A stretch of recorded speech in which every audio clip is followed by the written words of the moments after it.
Hi everyone, it's Dave here, and I thought I would do a video today for those of you who are shocked at what's going on, who are feeling lonely and confused, who've maybe lost friends and family along the way, simply for observing what you're seeing with your very eyes and commenting on it, for maybe forming your own individual opinion, having done some research, and elucidating exactly what you're seeing in your world and society. Maybe people who've lost friends and family along the way. Maybe people who've been ridiculed, vilified, castigated, ostracised, and generally at a loss at their world at the moment and how those within it are behaving. This video is for you, and I'm going to call it something like Hang On In There. And I want to try and give you some inspiration and to remind you and reassure you that what you're doing and what you're saying is the right thing. You're speaking from the heart, you're speaking truth, and we need you. So this video is for anyone who falls into that category, because I know what it's like, and I know the turmoil that you're going through and the difficulties that you're facing, but you are playing such a key role at the moment. So this video is for you. So here we go. Reason number one, why you've got to hang in there. Reason number one. Okay, I'm going to say do it for the children. Now, when I look around society and I consider the fact that what lies ahead may be something truly awful. We can still stop it if we want to. If we don't, something truly awful is coming down the tracks. And I look around and I think, God, as a society, broadly speaking, people deserve what's coming. They do, because there's been apathy, cowardice, naivety, complacency, and more or less quite prevalent absence of any moral fortitude or spine.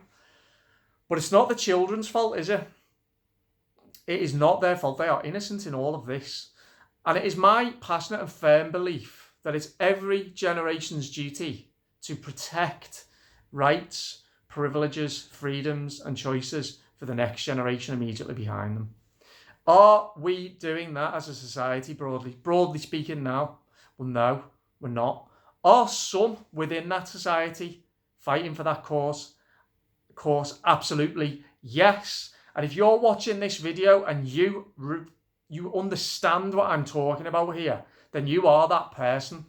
So no matter how tough it is at the moment, no matter how lonely you feel, well, first of all, remember there are others like me here to be on the same team with. But remember that if you're disgusted and disappointed and shocked by the behaviour and the outlook of your fellow human beings, broadly speaking, do it for the children. I don't have my own children. Me and Sarah, my girlfriend, we don't have kids. I do have two 2.5-year-old nephews, and I look at them and they are at least partly my inspiration for this, and children more broadly as well, because what we have done to them, I think history will deem it as unforgivable. It will damn our lack of attention towards children and their needs and their rights, that we had the right to grow up in an environment where they have choice and they have freedom and they're not subjected to constant fear. So if you're getting to the point where you feel like you can't go on, you think, what's the point? Why would I want to stand up and fight for freedom for all these spineless souls all around me? Well, just remember, the children need us. The children need us, however few we are, to speak up for them. And there's not that many people doing it, but you're one of them. So you are absolutely crucial and essential at the moment. So that's reason number one, do it for the children. Reason number two is value to society.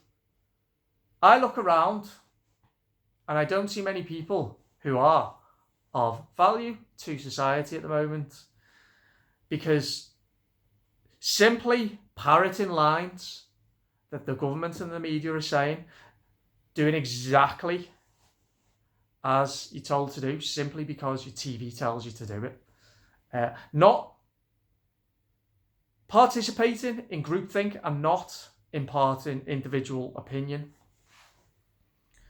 doing what you're told to do regardless of what's right, doing what's right regardless of what you're told.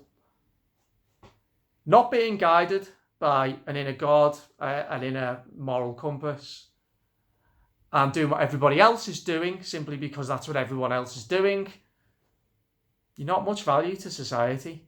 In fact, whatever the opposite of value is, that's what you are at this moment in time. Anybody who is complicit in this descent into moral depravity, let's call it what it is, will not be judged well by history. Now, if you're not that person, if you are the person who is educated, intelligent, aware, and curious enough to question what's going on, A, and then B, to actively do something about it by backing up your convictions. It may not feel like it, but you are of immense value, not only to our society now and the possibility of us being able to escape from this tyranny, but as I said earlier, to the next generations as well. It may not feel like it, but you and people like you are the only thing that is stopping a descent into full-blown tyranny at the moment. What do people think would happen if everyone was on the same page? Everyone was completely complicit, unquestioningly obedient. What do those people who are complicit and unquestioningly obedient think would happen if everyone was like that? Do they ever stop and think, hold on a minute, if the government are able to click their fingers and all of the population say, how high do you want me to jump? Do they ever question what will be the ensuing outcome there? Do they realise that the only thing standing between them and terror are people like you, people like me, and anyone who has got the brains, the awareness, and the moral fortitude to back up their own convictions? So the value that you are bringing to society at the moment in simply saying no, the most powerful word in the English language, no. And not only that, but speaking out for what you believe in, for what you're seeing, you are bringing the most incredible value to your world and to society, even if you don't see it. So stick in there for that, reason number 2 as well.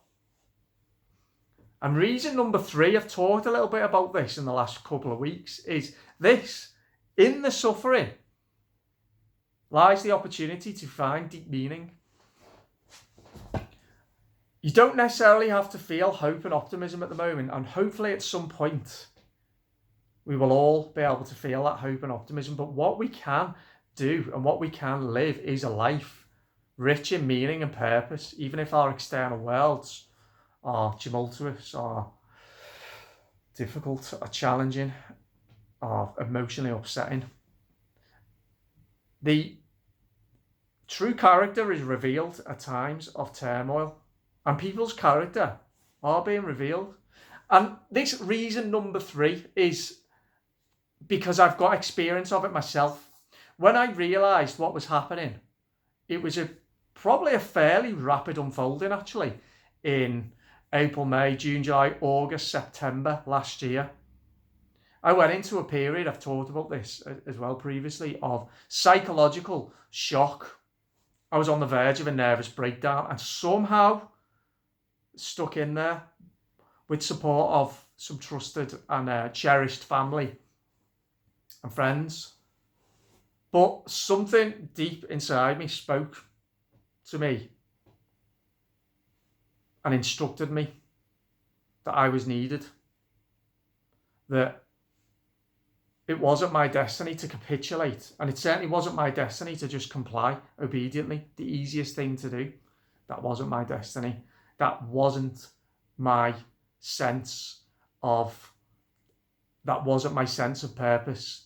Something deep within spoke to me. Call it what you want.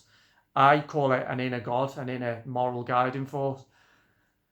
And I think on some spiritual level, I knew that I would come out the other side of that psychological suffering, and that I'd be stronger for it and more value to society and derive a greater sense of meaning. And that is exactly what's happened. And I promise you, if you're in that situation now where you feel like you can't go on, where you feel like there's no point, bear in mind reasons number 1 and 2, and be reassured, nothing lasts forever.